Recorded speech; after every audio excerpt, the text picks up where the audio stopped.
So I was inspired by Steven to attempt this apple pip planting.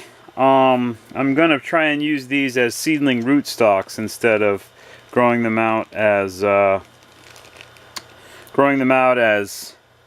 new varieties given our microclimate. But it looks like my battery is almost gonna die, so I'm just gonna plant these out and we'll see how far my battery goes. But I found it pretty inspirational of Steven, so I want to use these.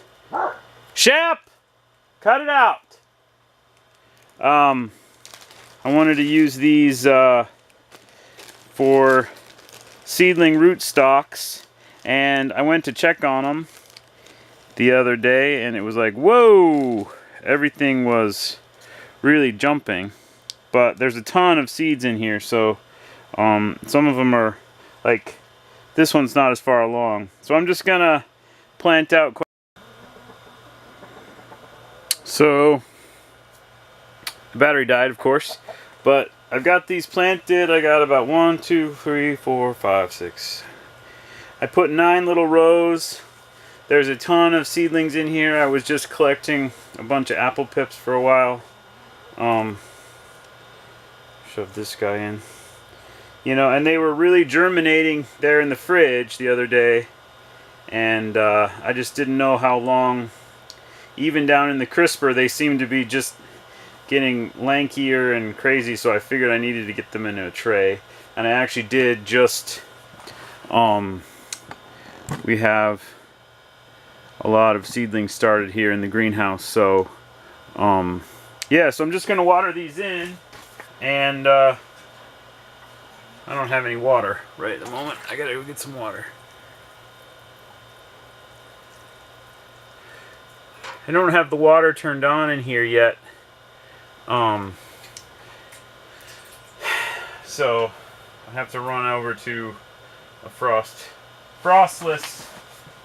faucet. So my intention for these is to just plant them out and grow them on as seedling rootstocks. I was inspired by Steven's video on interstem grafting. What I really want are some vigorous dwarfing fruit trees for an eventual Victorian type fruit wall.